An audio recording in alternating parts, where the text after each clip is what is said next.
we're back. Second night in a row for us, although for you listening out there in internet land, it's been a whole week. Yep. So we don't actually know at this point if anything from last week sank in yet, but we hope to help out our buddy in Germany, Michael. And hopefully, by tomorrow we should know what day it is again, because we both have services. Right. Church sound guys always know what day it is on Sunday, so we'll be grounded again. That's why they're church sound guys. So at any rate, this is the Smart to Noise Radio. Smart to Noise. Maybe I should just call it Smart to Noise Radio when we're doing these. I like it. What's the? Is there a franchise name that's already got that? I think we might have that.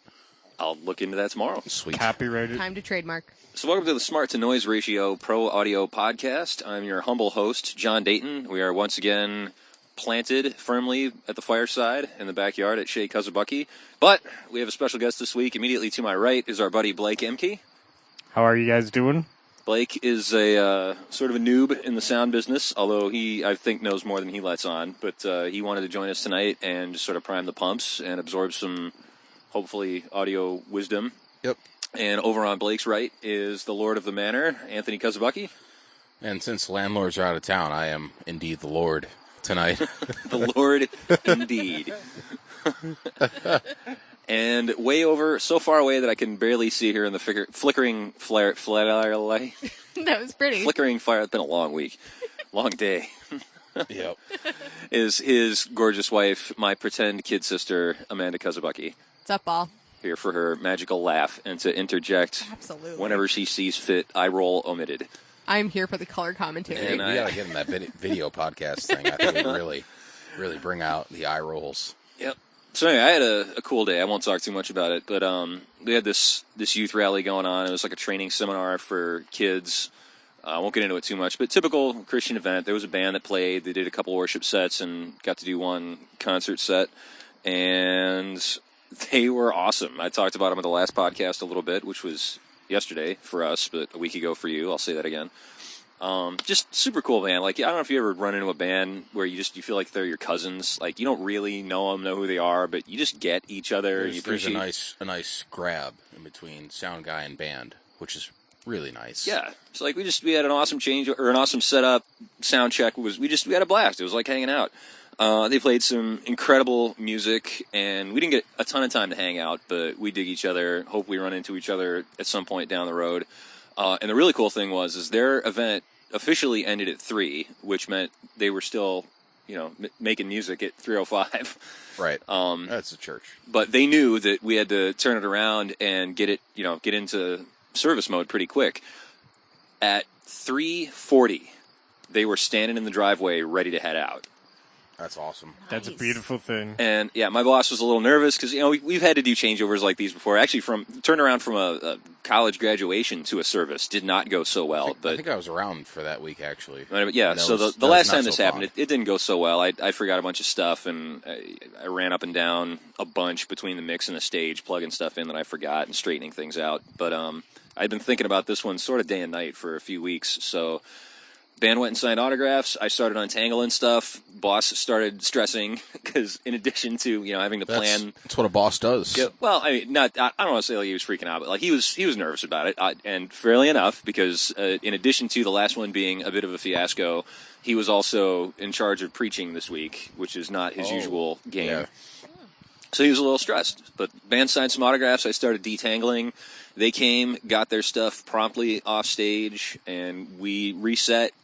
Line checks, put lights back, queued everything up, and started our service. We were ready to go a whole minute early. Like, there was a whole minute of quiet before we started. A whole 60 seconds?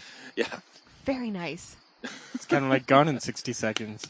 So, and that was just awesome, like to have that all come together, because it was the end of an already long weekend for me at the start of what is usually my long weekend. So that was like a gift from those guys. It just the band appreciated me enough to really put their backs into it when they were at their most worn out, and cool moment for me today. Yep. Oh, it's nice when there's professionalism. Yeah, that unlike my afternoon. Well, you had a pretty cool afternoon. I mean, it was okay. It was weird because you had right. some people to deal with, but tell us why it was all worth it. What's the toy? At the end of the game, we had a concert pianist. His name is Dino Kartanakis. That's a person who plays the piano. Don't get Right, yeah, he plays piano. He's played piano for a long time. He's an unbelievable piano player. He looks, he's trying to look like he's 25. He's got painted on eyebrows and everything, but he really wants to be 25 again. But he's 70, and the guy's a monster at piano. But, the guy, he actually had his own, say what you will about Baldwin pianos, but he had his own personal line of Baldwin pianos. They made from, beginner rate to professional rate. Like, you can't play this unless your name is Dino type pianos. So the guy is a monster, and we had my first encounter personally with an Earthworks HD piano set. That's the money right there. I actually, sorry for people that are churched and listening, but I sent a text out that nobody got to John and Gordon and my other friend Brandon, and sent a picture of the box that had Earthworks piano microphone, high definition system, and I said, "Suck it, bitches." Nobody got back to me on that. We didn't get it. Sorry. I messaged. This has been a bit wonky this week. Yeah, iMessage has been a little bit weird, but either way, it's Earthworks. Like, if you got an extra $4,000 down on a piano microphone system, that's the way to go. If you don't have $4,000 down on it, then, well, you're like the rest of us. And you throw some real nice large diaphragm condensers on it. But piano sounded great. His wife was a little bit weird about stuff, just coming in and didn't really quite understand when I asked her if it was a stereo mix that she was sending me or some mono mix. She's like, I don't know, it's got 2 microphone plugs in it. It's like, oh, 2 microphone plugs. All right, great. Are they dynamic? Do they need power? She's like, they need phantasm voltage. I'm gonna relabel my console. Is it Ghostbusters? What the hell is phantasm voltage? Like, oh, yeah, I'll go and hit that plus 48V phantasm voltage for you. We'll get that all sorted out later on. And one of the issues that I've got with me is it's a mono submix, but a stereo room mix. So if you don't hard pan the piano mic because it's a 9.5 foot grand, stuff starts feeding back, and it doesn't sound particularly as great as I'd want it to on the hard right or the hard left of the room. But if you stand dead center in the room where the mix comes together, it sounds like $1 million. It sounds like the 80 or 90 grand the guy spent on the piano. Wait, your room's in stereo? Yeah, it's a stereo room with mono subs. No, I get the mono subs, but that's an awful wide room to try and do stereo in. It's an awful room. It is a very It's awful room. We'll just leave it at that. It's an awful room. It's an octagon-shaped room. And the ceilings are too low. The ceiling's pitched down. The floor pitches up, so when you sit in the back, if you like... it actually gets louder in the back, doesn't it? It does, yeah, because we got delays and the mains, and the subs kick right back there. They're only 118 aside, but I really wish we had a gospel band because I would sit in the back every single week just to hear that kicking bass just shake me like a newborn baby with bad parents. But the room came together okay, and there's a lot of weird stuff in between, but at the end of the day, what it came down to is that the room sounded good, the piano sounded fantastic, and everything that he wanted to come through came through just great. And I drink whiskey to deal with all the little problems in between. Whiskey is good. Bourbon whiskey. The Bourbon sound whiskey. guy drinking. Thanks, Kentucky. We haven't gotten into that subject, but it seems like like lawyers drink scotch. Lighting guys, for some reason, also drink scotch. Sound guys almost always drink bourbon, I've found. Shit's cheap. Well, there's that. It's got that going for it. Yeah, like we get paid a lot less money than lawyers, and usually we get paid a lot less than lighting guys too. So if $20 a handle does it for you, hey, it does it for me. Does it for me? You always know it's good when it's in a plastic bottle. Yeah, plastic bottle. You can throw something on it, and you can burn it in the fire and not feel bad about that 5 cents that you're losing on the deposit. All right. Well, anyway, enough about that. Blake joined us tonight because he had a potential topic for us. So let's get him on the mic and see what he wants to know about. All right. Well, I think one topic that I've been kind of wanting to cover just over the last couple months is how does a intern or somebody volunteering survive it out in a live setting outside of church where everything is in a not so much a controlled environment like a church. I know me coming from a church background and running sound at church, I thought, hey, it would be really cool to go out with guys like Jon and Anthony and run sound outside of a church. And then my first gig was in a bar, and when stuff hits the fan, how do you not get so overwhelmed with it? And I just feel like there's too many people out there that volunteer at a church and get comfortable at a church, and then they try to go out and they really have no clue what it's really all about. It is a totally different world, and that's awesome. That actually gave me a couple of great ideas. And since Anthony's out fetching more firewood, I guess I'll lead off on this one.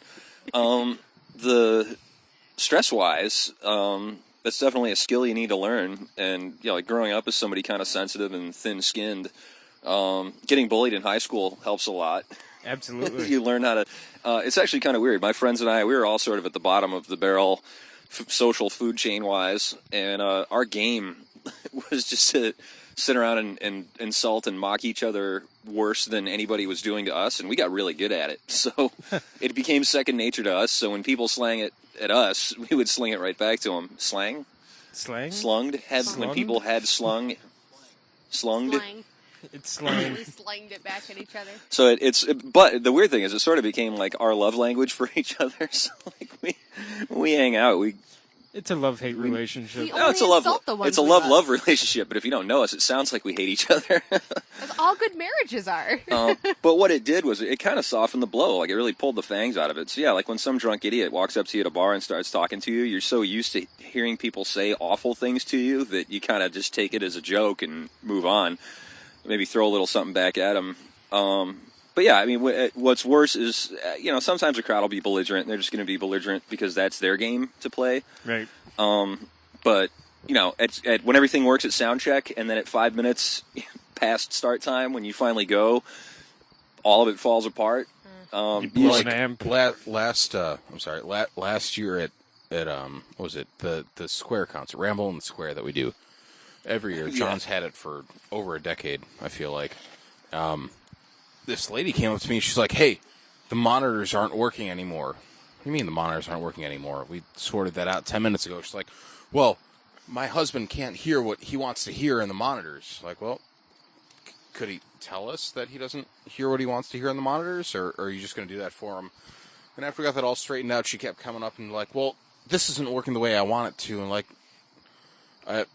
there are very few times in a live setting when I know that I'm getting paid money to feed Amanda and myself that I'll interject and be like, listen, woman, I get paid to do this for a living. This is my job.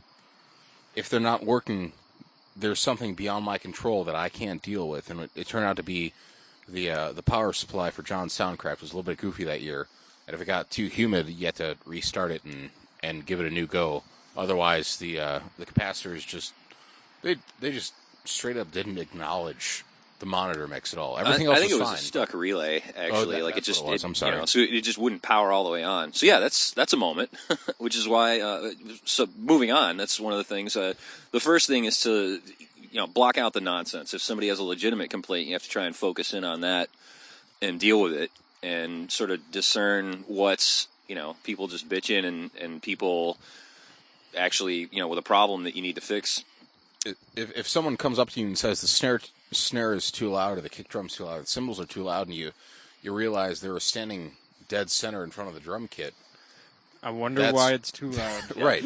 If you're standing 3 feet away from the source of the sound, maybe that's the problem. Yep. If you're standing in between where the drum set is and the main speakers are, then I can't do anything about that. Yeah. And the worst thing is when you really can't do anything about it. Like there was one bowling alley bar that I used to work in that the band was forced to set up in the corner, and just because of the shape of the room and the way it opened up into the lanes, literally every seat sounded different. I mean, one guy at the bar would be complaining about the kick drum being too loud, and the guy next to him literally couldn't hear it at all. And so everybody in the room had a complaint, and it was a valid complaint. Like you could walk around, like walking from where I mixed over to the kitchen. It sounds different every step you take. Right, you take 20 steps and hear 20 different things. And that sucks because you're totally powerless. There's nothing you can do about a situation like that. But in terms of other stuff, preparation is really the key. no matter what size gig I did, I tried to. I would always bring all my gear. I mean, I would go to a coffee shop to do, a guy with an acoustic guitar with my whole trailer full of stuff because you don't want to get caught out. Like, if something blows up, you want to be able to just go pull another one out of the truck. Kind of like when we were mixing for Talon that night, and what was it, the amp that blew up? The whole amp rack cooked. The whole amp rack cooked? Yep. Yeah, that's a good story. I should bring that one up. So yeah, we're belt and suspenders kind of guys. If the pants need to be held up, we'll do it 2 ways, 3 ways. We'll add gaff tape if we gotta. Gaff tape works well. But it's always the best, to have at least one extra of everything. So if something does blow up, you can pull another one out of the truck and go to town. But that gig Blake's talking about is we were in a good-sized bar that had like a proper stage in it, and I thought we smelled something burning, but it wasn't. It's kind of an electrical smell, somewhat similar to the way that fog machines smell, and there was one right there. Turned out it was the RF filter in one of my power conditioners, one of my Furmans, and right in the middle of the first set, it blew up. Yep. And was it first set or was it sound check? Right? It was first set. It was towards the beginning of the night. Yeah, we made it through sound check, and then it blew up. So again, it was just a matter of keeping cool. Like you hear, the groans, and the band's still playing because some stuff still works, and they don't really quite realize what's going on. Actually, no, I think the monitors went down, so they did stop right away. So you just got to keep it cool. Even if inside you're screaming, you run over and put the fire out, sometimes literally, and it's like, well, that was exciting. All right, let me figure this out. Like, don't worry, guys, I got this.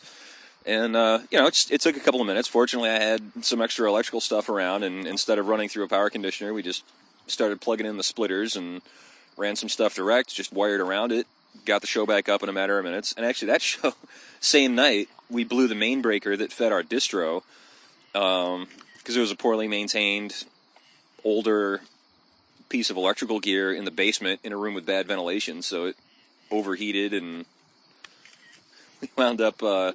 pulled the cover off, tightened the lugs, put a fan on it, and got through the night. So it also helps to be a jack of many trades. Yeah, I've had gigs, outdoor gigs, where the stage would start to collapse. So I'd run to the truck and grab my tool belt and whatever scraps of lumber were in there, and while the band is jumping around on stage, I'm underneath trying to nail up. Hoping you got the stage doesn't trying to fall sister on top up. of you. Yeah, trying to sister up some lumber underneath so the DJ doesn't go through. And really, the main thing is just you got to keep your cool. And I don't know. It's not so much a matter of false bravado. Like they're not paying you to be upset or concerned. They're paying you to get your job done. Right. And the fewer people or not getting paid at all to learn something out of the deal. Yep. But the key is to the fewer people that are freaking out, the better it goes. I think a lot of the problem too is people will come in with the mindset that they know everything about sound, and then they get into that setting and they really can't handle the stress, and then they get all freaked out. Well, let me go there next. Even within the church realm, heard a story recently. I won't mention any names or anything, but there were a couple of guys that were involved in a mega church, involved with the production there, started their own little company to do installs for other churches, got a gig, and then found out just how much stuff there is involved. I won't go into any of the details or anything, but yeah, they got out there and got a taste of what it's like in the wider world, even within a church setting, and just found out real quick how much stuff they didn't know and how much stuff there was. It's not just plugging stuff in. There's people involved that need to be taken care of and taught things and made to understand things. So yeah, it's you need to, as much as sound guys are portrayed as sort of the classic misanthrope, you really do need to be a good one. You need to have pretty good people skills, which doesn't mean you need to be like wordy and friendly with everybody. I am awful with people, but still managed to get my job done. Yep. And all that means is just it probably takes some time for people to realize your competence and build up that trust relationship. So the quicker you can do that, the quicker you can get people to trust you. And honestly, if something electrical blows up and there's smoke and flame and you're just chill, that goes a long way. The band settles down after a minute, the promoter eases off, the crowd sees that nobody's freaking out, so there's no drama to watch. They're like, all right, we'll go order another beer, play around a pool until the band starts playing again, and it's no big deal. That show, I think that show was off more than it was on actually that night. Mm-hmm. Yes. And at the end of the night, everybody left happy. So it was really just a matter of staying cool. The other thing you said, Blake, was, going from a church setting and things being so sort of different and out of control.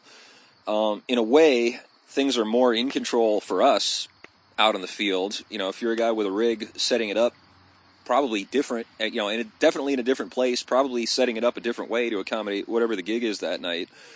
When you're in that church setting, your rig is your rig, and even with a really flexible rig, you don't have a lot of freedom in that. The wires are all in conduits in the wall, and you're really kind of limited. You can't change stuff easily, and sometimes, like, to make a big change, you probably need board approval and purchase orders authorized and a whole bunch of stuff. Out in the wild, a lot really more nice finance committee. Yep, out in the wild, a lot Really more nice crazy stuff can happen to you. Like, everybody's had that experience where, like on a rider gig where you actually have stuff in writing. There's a good chance the rider's never going to make it to you, the Marine on the ground, having to get stuff together. And even if it does, there's probably inconsistencies on it and stuff that's not included and incorrect. But, sorry, I was staring at the fire and I just kind of drifted off there. Just random stuff can happen. Like, oh, by the way, we have an opening act. Oh, by the way, we have a violinist. Oh, just by the way, these 4 people are going to sing with us. We need. So all of that stuff can happen, but if your system's not sort of cast in stone, as it were, the way things can be in an installed setting, you got freedom to jockey things around and free stuff up. And definitely, like, if you're able to, give yourself the space to do that. Like, John had a giant, well, not giant, but, 40 input Soundcraft board where we would very rarely touch 30. And there was a spare 10 inputs on it where if stuff came up, it wasn't exactly where you wanted it to. Maybe the vocals were on the far right side of the board. There was an organ somewhere around 36 and all that stuff. But at the same time, you had the ability to work that in. So there were also times where every input on that board was full, and I was wishing I had a couple more. Right. Yeah. So, like if you've got something that you think is enough, and maybe it's only a couple bucks more to bump up another 6 or 8 channels, it's something to really think about. If it's something that you might get into, or there's a possibility, if you're not touring. Carl told a story about AC/DC. Their sound tech getting an old, I think 60s or 70s Midas board rebuilt for 24 channels because he wanted that sound, but he only needed 20 of them. We still had 4 extra channels just in case. Mm-hmm. That's there aren't too many bands that are bigger than AC/DC promotion-wise that you can get to. So having the extra couple channels really helps out. Yep. And the motto is buy your second one first. The other thing, too, is I don't know, for some reason a lot of people, there are a lot of misconceptions about gigs. You see this with younger bands where, like, they're playing in a room that's, only slightly larger than the basement they've been practicing in, and suddenly they think they're in an arena and they can crank their half stacks. You get the same thing on the sound guy end, too. Like a young guy with some enthusiasm who gets, out of his first 8-channel Mackie and gets a 24-channel console, and suddenly he's filling it. Doesn't always serve the mix. I mean, there have been times when I've pulled out the Soundcraft because I wanted the pre's or needed a lot of sends or something. Right. I've used 6 channels on that for a gig. I've used all 40, but, Right. That's what the sound requires. It's, your Soundcraft has better pre's than your 40-channel Soundcraft has better pre's than my 56-channel Yamaha, and pretty much everything does, really. 16 extra channels of meh. Yeah, it sends phantom power and stuff. Phantasm power. A lot of phantasm power and a lot of meh on top of it. But if you want that sound, if it's a good band that you really want to accentuate the nuances of the stuff, then if you got a bigger desk or better set of pre's, then pull them out. Don't bring them. Don't just leave them at home because you think it's it's a 4-piece band and you don't need everything and all that stuff. But if they're a great 4-piece band, you can make use of those 24 or 30 or 32 or 40 channels. Yep. We're big fans of Dave Ratt here, and I'm not apologetic about being a fanboy. Not at all. I feel like he's a kindred spirit. I read an account of his years ago, actually, about a tour that he was on. It was probably for the Chili Peppers. The monitor engineer kept sending out for bigger and bigger desks. And so every time that he did that, Dave would send out for a smaller desk for front of house. And I think he wound up by the end of the tour, mixing the Red Hot Chili Peppers on a dual line array system. That's like two line arrays on each side of the stage on, I think, a 32-channel Verona. Yep. Yeah. Yeah. So that's it was a every Verona or input. Venice. Yeah. It was every one of the lower end Midas desks. So that's like one that I could almost afford. That sized Midas. You got 4 kids. You can get rid of one of them for it. If I sold a kid, I could probably afford a small Midas. But he was being crafty there and really sort of growing by limiting himself, saying like, all right, what's really critical to this mix? Do I need 16 channels of drums? Do I need 18, 8 channels of guitars? What can I take away and still have a valid show that covers every point I need to cover? And, that's one of the things you learn. Like, this gets talked about a lot in recording circles. The Beatles made all that magic with 4 tracks. Right. Sometimes 8. Mm-hmm. And, coming up through that same experience, like the first recordings I did were on a 4-track machine, and you had to be crafty. Smaller mixes that I did, like it's awesome to have the luxury of having 40 or 48 channels, or if we're talking about recording, having now if you got a laptop, you can have a DAW with as many tracks as you want. 256 on Pro Tools, right? Regular Pro Tools. So if you haven't had that experience, if you didn't grow up in say the analog world, or a very limited digital world where you don't have that many inputs, it's probably worthwhile putting yourself through the exercise of saying, all right, what's the minimum I can do for this? Because now that I work in a situation where I have 48 inputs available every day of the week, and recording wise, the world is my oyster.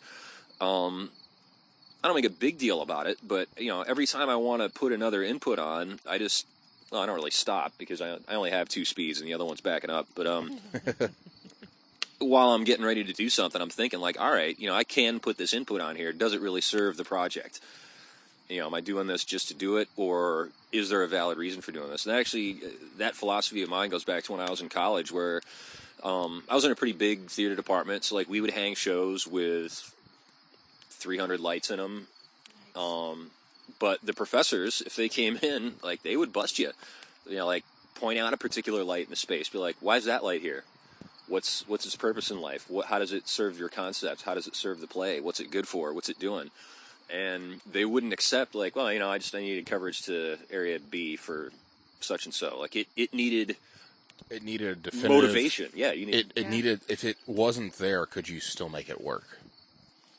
Type of thing. As all things in theater, it needs a motivation. Exactly. Yeah. Which seemed like the dumbest thing ever to me. But now that I live in a world where, I grew up making drum mixes work on 4 mics, and now I have the opportunity, like my run-of-the-mill drum mix is 10, and I could easily go to 14, 16, 18. I mean, I came up with a possible miking scenario that had 22 inputs on it. And I could eat for probably about 6 months off of that set of microphones. Probably more. Grilled cheese only. Grilled cheese only. But still, like, same thing with me. I've been a lot happier with 4 microphones on a drum set, and just get rid of the close miking on the toms and the cymbals and stuff. If you got people that know what they're doing, 2 overheads, kicking a snare, I'm happy as a pig in lots of shit. Just to tie in the whole pig thing and Jewish thing into another podcast. Very nice. So I feel like we might have missed the Jew thing in the last podcast, but just to bring that back in. So we haven't gotten any complaints yet. We got a lot of German listeners and all that stuff. Power to the Germans. Anthony. Yet. I win. No. That reminds me though of a great experience that I've had. I had a band. It was one of these live moments where, like, oh, by the way, we have an opening act. Oh, awesome. So it was a jam rock band going to play in front of a classic rock cover band. And so, all right, I like to double mic guitars when I'm out. I have a few other peculiarities that I like to do. And it was go time. Like, we had to get it in there fast. So I was like, all right, one guitar mic per. And, this, that, and the other thing, blah, blah, blah, here we go. And I was literally pulling inputs back off of a band that had already sound checked. But the one thing I did do was their rhythm section, they didn't play kit. The guy just had a conga. And so I took the time to get a second mic for the underneath sound. And we wound up recording it quick just to my laptop and got rave reviews, because he said it was the only recording he ever had where his drum, the leader of the band played the drums and sang, and, the other guys backed him up. But he said it was the only recording in existence to this day. Actually, he has that his band sounded the way it did in their practice space and in his head when he wrote songs. And all because I just, in the middle of my hurry, I was thinking, weighing each input, like, all right, I really don't have any time to do this. Putting it on the scales, like, nope, nope. Oh, conga, yes, top head, bottom head, have to do it. Have to take 30 extra seconds, a minute extra to get this done. And it paid off in spades. I mean, it made that guy's night and month, and, this was 3-4 years ago now, and he still talks about it when I run into him. So, I mean, it does pay off. Like a lot of this stuff, it comes up a fair amount. Like, all right, all this stuff that you think about and all these tweaks and adjustments that you make and all this stuff that you can hear, can the masses really hear it? Do they really appreciate it? And the answer is, yeah. Like, sometimes they definitely hear it. They definitely realize what's going on. And but on the other side of it, a lot of times, too, it's not so much that they hear anything specific. It's just that overall what they hear is better. And on a gut level, they appreciate it more. Like I like to say that my job's done well if I'm completely invisible. So, yeah. Anthony's getting firewood again. Every time I look to him to chime in, he's like digging through the wood pile. I think one thing that I've noticed as the sound guy's wife, they always kind of just expect you to know what's going on and how to fix everything if he's not available. So whenever I happen to be behind the board and a problem does arise, taking it one step at a time and fixing one problem at a time is the best way to attack it, as opposed to trying to fix everybody's problem all at once. Because I know, like you said earlier, how it's very easy to get overwhelmed with all of the issues that you have to deal with. As soon as you just sort of break it down and just be like, okay, so the drummer's not happy with this. Just get everything good on that end and then just sort of work your way across the board with any of the problems. I mean, I will happily admit that I don't know what half of those knobs do on a board. And I'm good knowing that because I'm just the wife. And I like to know how to push the faders and make the vocalist sound good as a vocal. Because really, I'm a vocalist and that's all I really care about. And I'll admit that. But knowing how to just fix the little problems and taking them one step at a time has been good for somebody who's sort of there in a pinch.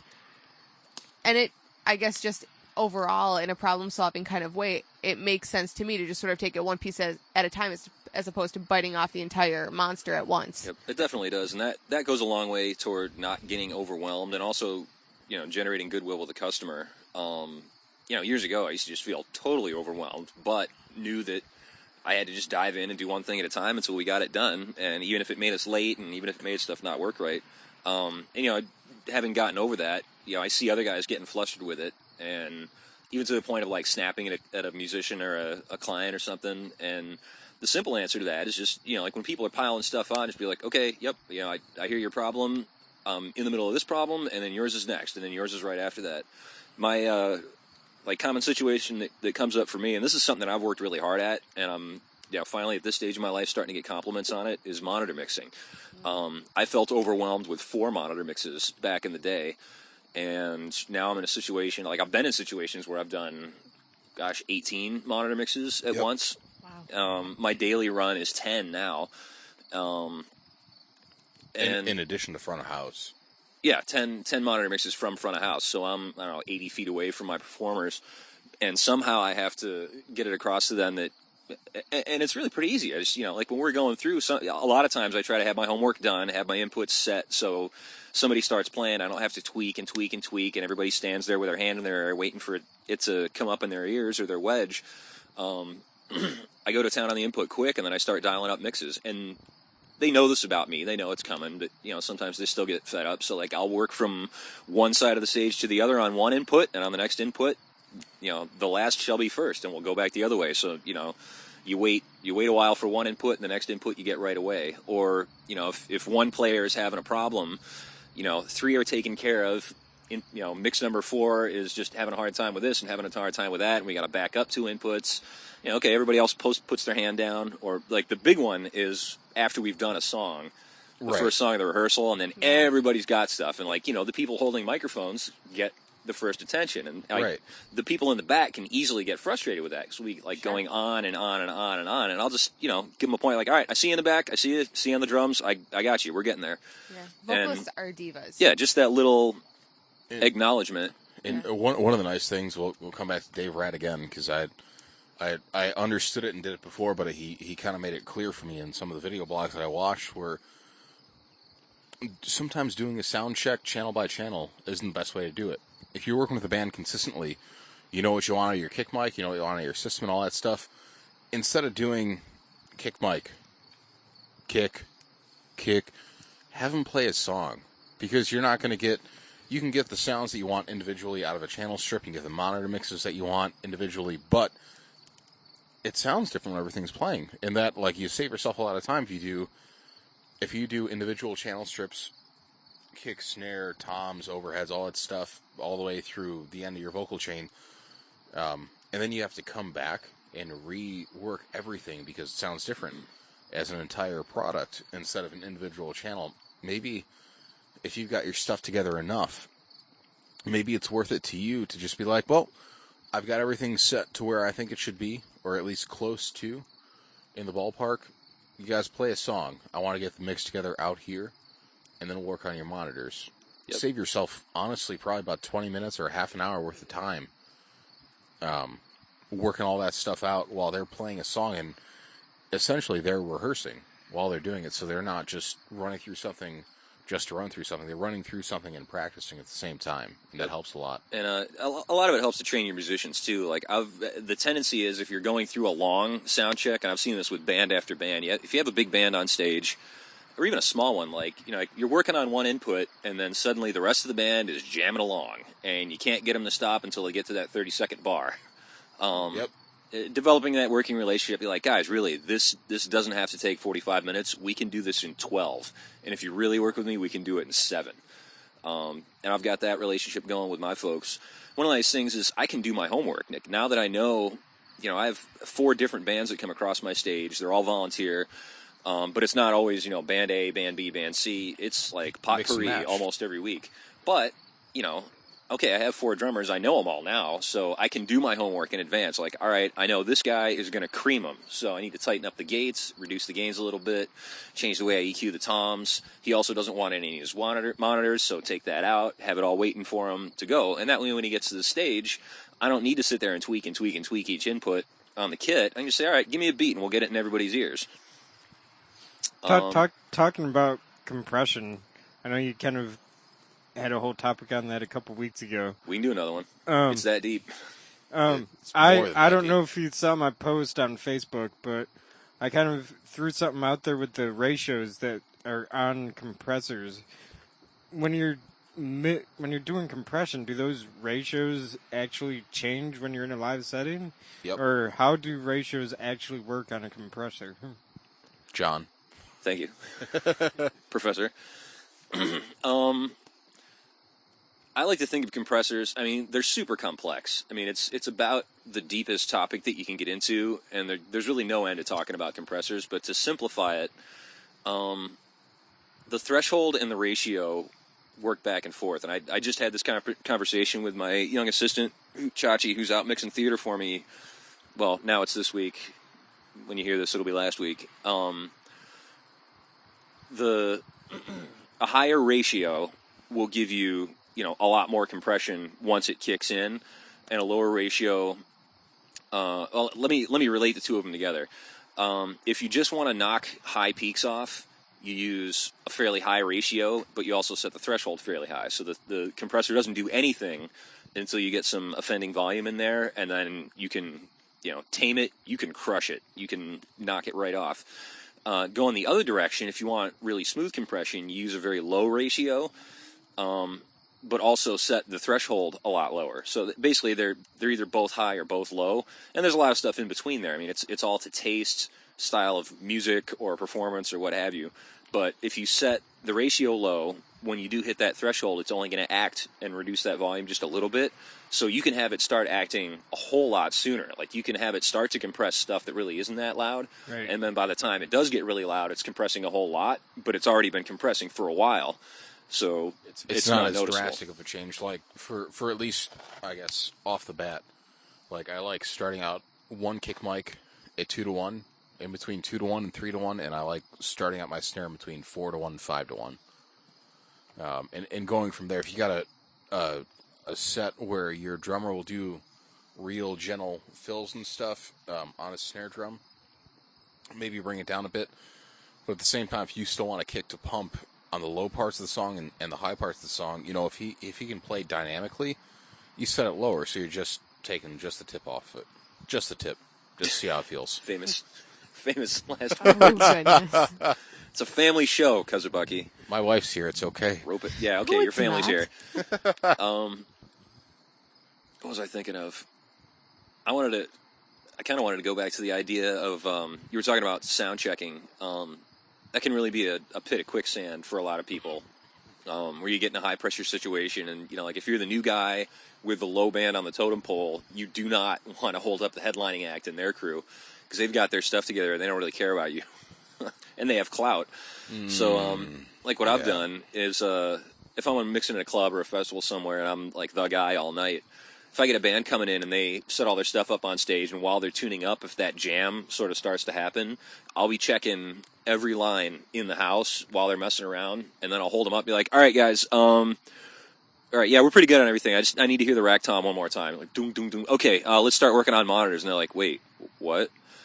And that's just another way to do your homework. Like, sort of not force the band into it, but if you catch that opportunity, like, take every opportunity you can. And going a step further, preparing for a room, like I was talking about doing my homework with my bands that I know, I'm doing my homework going into a room that I've never been in, for a crowd that I've never met, and a band that I've never mixed before. I'm walking in, I'm hearing, like, all right, there's a jukebox in here. Where are the speakers? What's it doing? What are they playing? How does that sound in the room? Clap my hands a couple of times, see if I can hear the reflections, set up my system, blast some tunes, hear how they respond in the room. Fire up the monitors. And a lot of that, like, it helps. Sorry to interject, but That's right. it helps a lot to have, if there's music that you're 100% familiar with. There are songs that I'll go to when I'm sound checking stuff before anybody else is there. You can pink noise your room all you want, but if you play, for me personally, there's some Perfect Circle stuff or some Kindle stuff. 9 Inch Nails. 9 Inch Nails too. Yeah, absolutely. Whatever it is that you know inside out.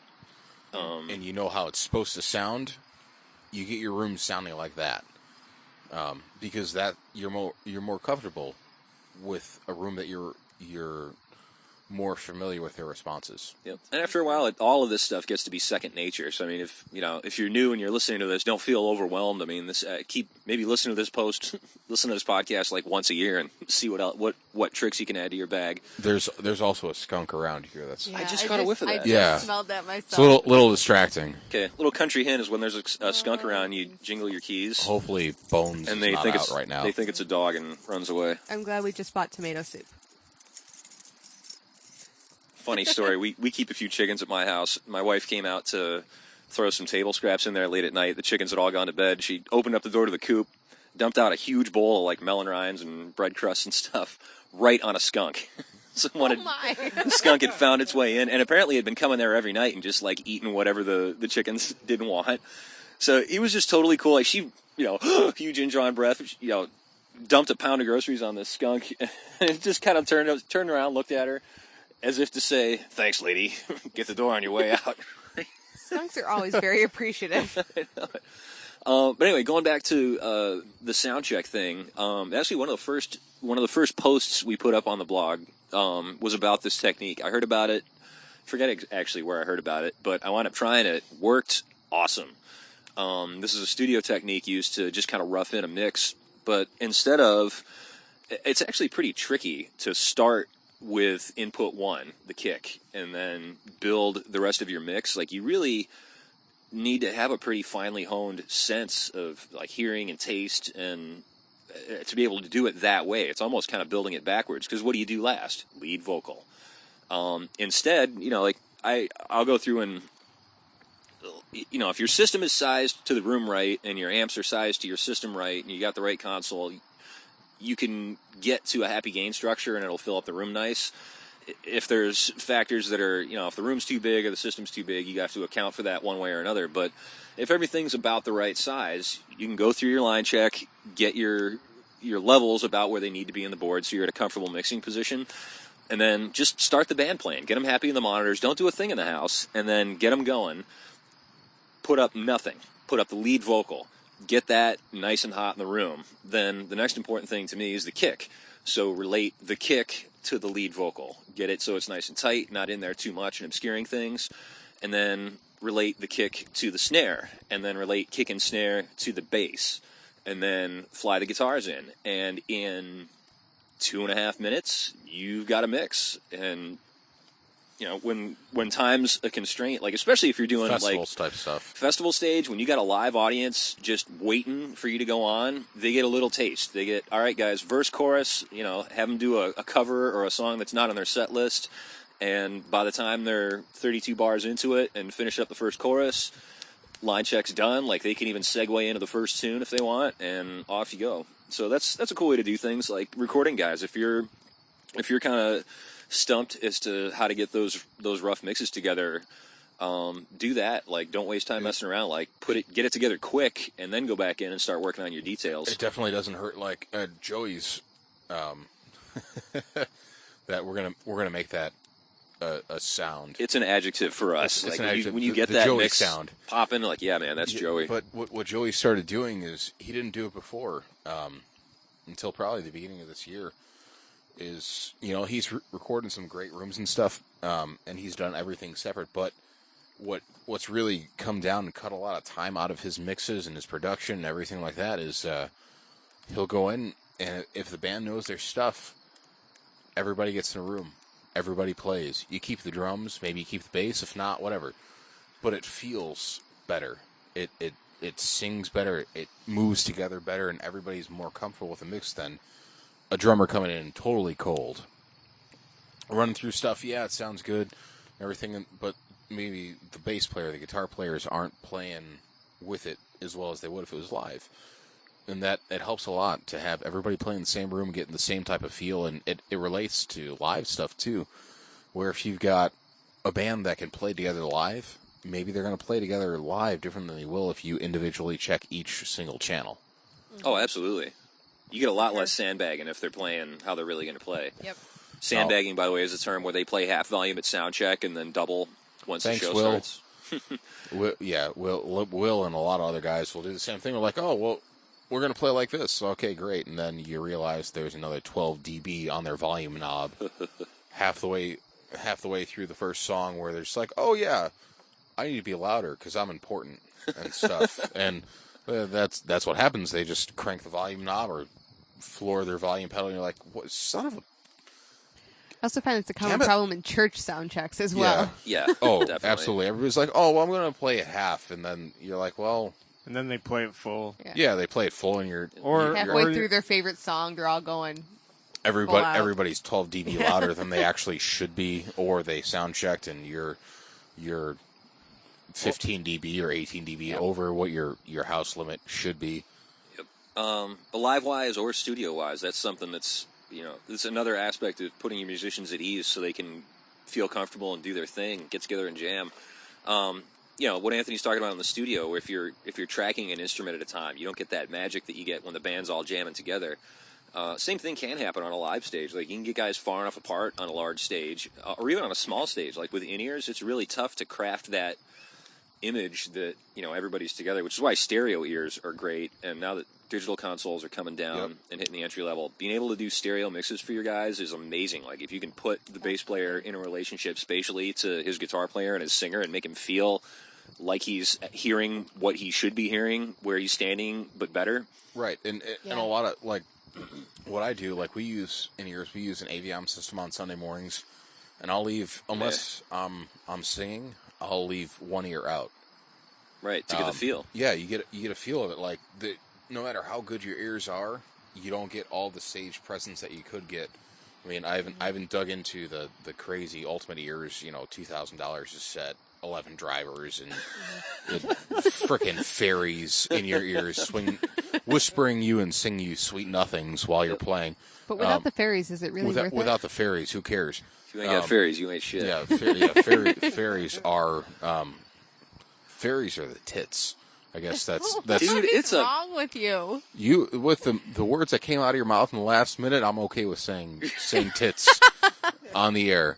You have so many issues. Kids, go to bed. 10 minutes ago. You should have went to bed This before is an 11 p.m. podcast. It's late night. Whatever. The FCC lets up a little bit on this stuff, but if you don't have those, it's my fault that you have potty mouth all of a sudden. This is edited. This I don't edit. It's his personal filter. I haven't dropped an F-bomb yet. I don't think. All right. So Sadly. yeah, we got some time left. Sadly. But it helps a lot to have. It helps a lot to have. We're on sound right now, Amanda. It helps a lot to have one ear out, and you can hear the whole live mix. You can hear the feel of stuff, and you can hear. Not even hearing, but just you can feel the groove of everything better. So maybe your singers or your musicians don't have to have both ears in all the time. Yep.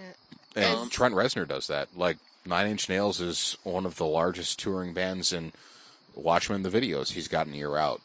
Yeah. Yep. Every time. Whenever I find myself in an opportunity where I can have ears, I'm not always a huge fan of them, typically because the ones that I've had haven't been of the highest quality, and I, as a horribly paranoid vocalist, I don't like how I sound unaltered in my ears. It's your fault, Carl, if you're listening. It is Carl's fault. You like a little verb on there? Yes, always. Anything that can make me sound prettier to myself, I enjoy because I think I have a horribly harsh voice. So I don't enjoy seeing. I am. Well, I'm just paranoid and that's a real biological fact, or psychoacoustic, or whatever it is. People sound out of tune without reverb on them. Piano will sound out of tune without reverb on them. And it just always made me very self-conscious. So whenever I do have the opportunity to have ears, I enjoy having my own personal mix in my ears, but I always pulled one out so I could play off either any of the wedge mixes that the people around me had or any of the house volume, so I could get not only the vibe from the house, but I could hear everything that was going on around me. And that, like I said, as the paranoid vocalist that I am, I like hearing what's happening around me so I can get a more realistic gauge on not only where I'm at pitch-wise, but what's happening around me and the dynamics at which people are playing. And to pull it back out of monitor world and back into front of house, and recording-wise, actually, that vibe that Anth was talking about a minute ago, that's something for a long time. That's really been a part of my mix philosophy. Is I used to record the local punk bands in my garage, like right up to the point where it got to be less expensive for them to buy their own multi-track machine and murder their music on their own in their mother's basement. But whether it was tracking or working live, I finally got to a point where I started getting compliments on this, and I was like, yes, I'm doing it. It's like I want your band to sound like your band. Like if you step off the stage and walk out front, I want it to feel like what your band sounds like. I don't know if it sounds like in the rehearsal space. Not everything needs to sound like a Katy Perry recording. Definitely not. But I want your band to, even if it's just a cover band, like every cover band has their own take on stuff and their own style and their own sound and vibe, and I want that to come through in the mix and not try and force it into being something else. As one whom you have mixed before, it's appreciated by the people on the stage, because there are way too many sound guys that I've worked with where they're just more concerned with getting the sound that they want as opposed to making the band sound like themselves. Yep. That translates to recording too. Maybe there's a lot of stuff I actually haven't listened to in a while, but as I'm on the purchase of a new guitar from one of my favorite guitar players and favorite bands, gone back and listened to some of my own stuff and sent to them and let them listen to it. It doesn't sound like your typical, I made some Twitter posts about how I really miss early 90s recording where the band sounded like the band. It just, Soundgarden sounded like Soundgarden, Pearl Jam sounded like Pearl Jam. It was different. It wasn't all the same. And, if you're going into something where you haven't mixed a band, or even if you have mixed a band before and you want a certain sound, maybe that's not the sound that you're supposed to be getting out of them. Yeah, It's something. I was definitely a victim of that for a long time. My lighting guy is a drummer and a drum builder, and years ago, Steve. hi Steve, how you doing? We got to get him on it. We're doing a drum show event. We're going to do an acoustic guitar show where we're going to get Darren Weeder in. Yes. I talked to him about it tonight. And, yes. this is a man who wears a patch when he's not allowed to play acoustic in a service and he has to play his electric all night. He actually has a small piece of an old acoustic guitar that he tapes to his arm to get through, to get by. Papa D's an epic acoustic player. Yeah, He's a monster, and he won't give me lessons. So I'm we're gonna angry about that, Darren. We're gonna do a drum show too. But shoot, where was I going? Your lighting guy. Oh yeah, the lighting guy. So yeah, I would turn to him on a number of occasions, say, "Man, listen to that kick drum," and it didn't matter what we were mixing. If it was like an emo band, punk band, metal band, cover band, I pretty much made the same kick drum sound because that's what I wanted to hear. Listening to lots of 180, lots of 47K or 4.7K. Well, you know, I wanted it to sound like Vinnie Paul's kick drum. I was Yeah. Mr. Pantera back then. I actually looked like. Never mind. You looked gorgeous back then. Looked like Rob Zombie. Our appearances in the 90s. I was 4. But I turned to him one night at a gig, and I was like, "Man, check out that kick drum, huh?" And he goes, "Your kick drum always sounds like a freaking beach ball." I was like, "Oh, okay." Thanks, Steve, for being honest. We appreciate that. But that was cool. Like that was a breakthrough moment for me, and it pushed me to, you know, in those few minutes of sound check or in talking to the band, like find out what they're about, like who their influences are, what they want to sound like, and then figure out how to get as close to what they want to sound like as possible. But then also like the experience that I had this weekend. I don't know if, well, actually, you know, their key player and frontman did make it out in front a couple of times during sound check, and he didn't say anything to me, which he gave me the impression of being somebody who was not afraid to get in the sound guy's eye about something.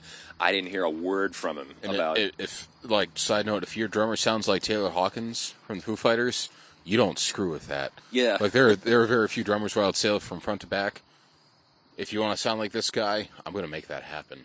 Yep. And Taylor Hawkins is one of those guys.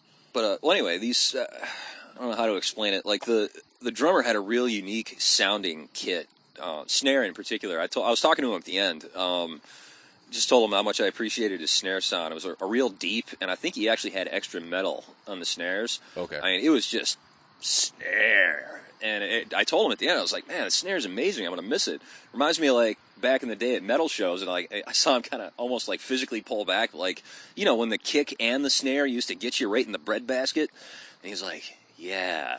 So, like, I was able to speak, you know, kind of a different language to him. But what I had to do then was I did go for that metal drum sound because I know in my room I've only got so much sub, and I wanted a ton of bass for them because they really needed some bedrock for their sound because there was a ton of sample, a ton of wild guitar, you know, spatial guitar. All above the 800 hertz. Right, so it really needed a firm foundation, and between the kick drum and the bass, only one of them is going to win, because if I try to balance them out, I get not enough of either. So anyway, like to make it up, I go to that inside kick mic and put more click on. Yep. And it's such a weird phenomenon in kick drum, how you hear top end, but you think bass. Right, and what was really neat, a guy that I work with, his name is Bill. I've talked about before. Bill came from back in the 2-inch tape days. He likes his kick drum and his bass next to each other, and then the rest of the kit, because those two, if you want to drive something, kick and bass are what's driving it a lot. Makes so sense. he wants those closer. He wants to see how they're playing with each other, and next to each other. If you're not getting a lot of sustain out of your kick drum, which usually you don't want, but sometimes you do. But if the bass is going to make up for it, have them right next to each other. It's something that I've done a lot in the studio, where I'll put the bass channels, all 4 or 6 or 8 of them next to the kick drum, and then do the rest of the kit. Yep. And work off of that. And it makes it's a different feel, but it gives you a different approach to what you're doing. Right.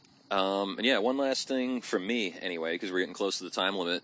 Can you believe it's been an hour already?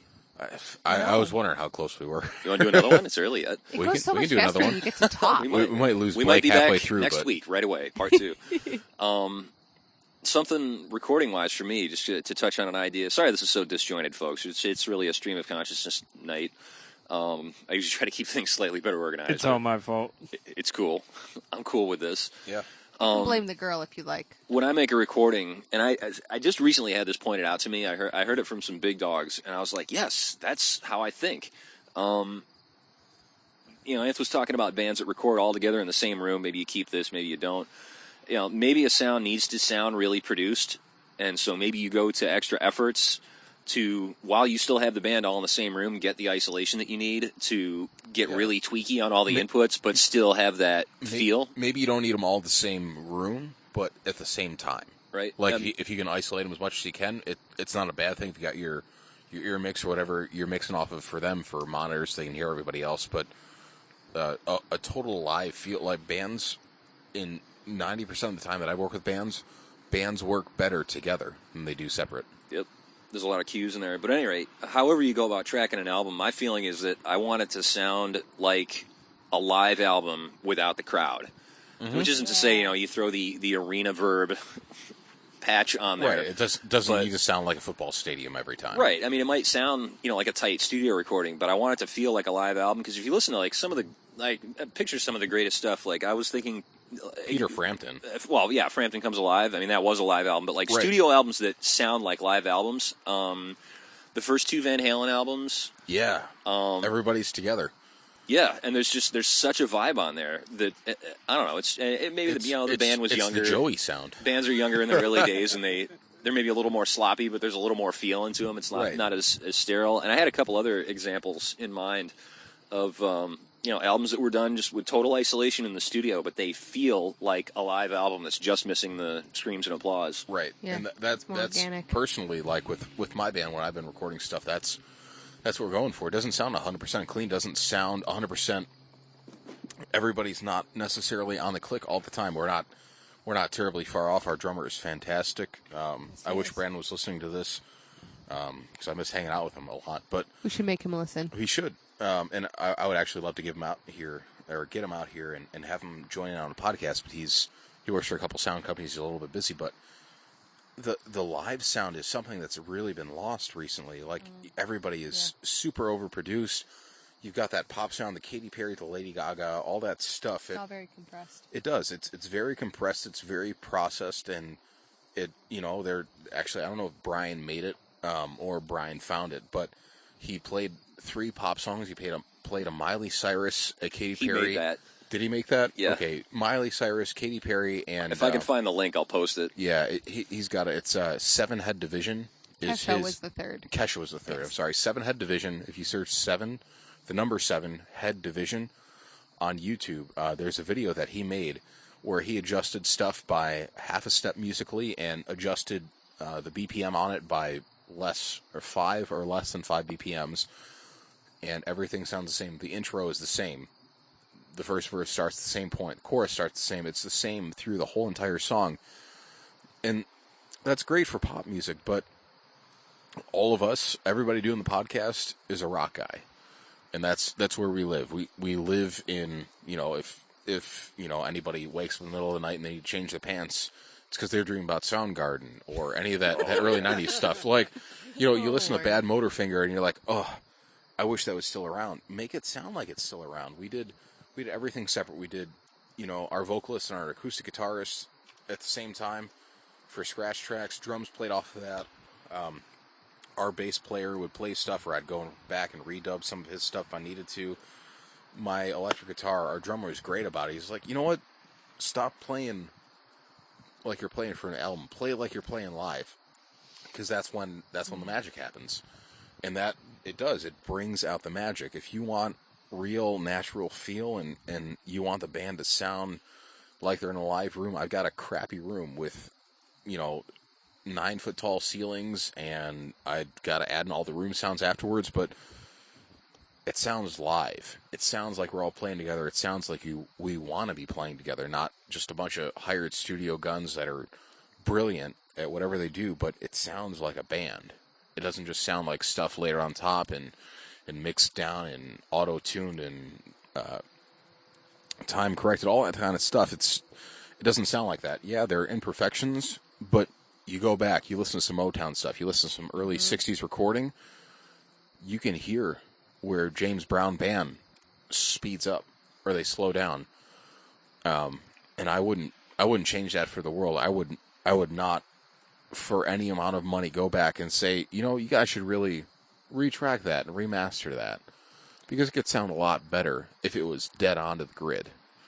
It Would wouldn't. you not? That It just wouldn't. It wouldn't sound the same. That's one of those things, like, you don't auto-tune Stevie Wonder, you don't quantize James Brown. There's a reason you don't do that, because if you got, honestly, it really doesn't even matter if you got crappy musicians and stuff.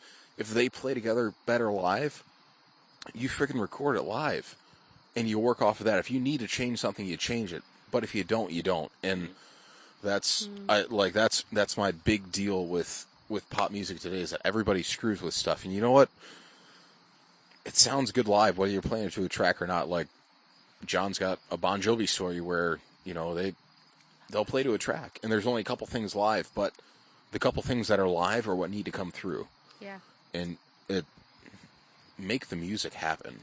Don't suppress the music for the production. If you got a good producer, that's fine, but at the same time, that it's music. You're messing with someone else's art that they've really worked a hard time on, and a lot of time and effort and stuff. And if maybe they wanted to sound a little bit sloppy, that's indie music. I had a great moment tonight with my band at work. Finished up, and the girl that was leading this week turned around and said, it felt like with the click, it was pushing us or something, like we were dragging. And my brain was in sound mode, which means I didn't hear the song musically, I heard it tonally. But it got me to wondering, like, maybe we were actually in the pocket. Right. It makes me want to, I got to pull up the recording and see. There's a reason that there's a swing function in Pro Tools and whatever decent size recording software you're using. There's a swing function on that where maybe it'll swag just a little bit. And Teaspoon's a beast at this. Like, he'll play 100% on the click until you tell him to let go. Like, listen, we want it to be close to this, but if you need to drag it, if you're feeling like the music needs to swing a little bit, you freaking make it swing. And everybody's going to work with you, because that's where the music is. I had another cool moment with my band. Actually, it was at rehearsal this week. I was tapping in a delay for the vocals, and I've been doing it a long time. Like, I get so, like, when I'm hitting that tap button, after 4 taps, the number doesn't change. And that horrifying crash that you just heard was the portable power supply running out of gas. It was running our Motu 896 audio interface, which was pumping out phantom power to 4 mics and gave up the ghosts. Oh, I don't know. We must have talked for 3 or 4 minutes before we realized what was going on. So, I don't know. We were just kind of rambling at that point. And we had actually decided to, wow, we talked an hour and 10 minutes. It's not late yet. You want to do another one? So, anyway, I don't know what you missed. I can't remember at this point. But thanks for tuning in. Sorry to end so abruptly. Thanks for listening to the Smart to Noise Ratio Pro Audio Podcast. We'll see you next week.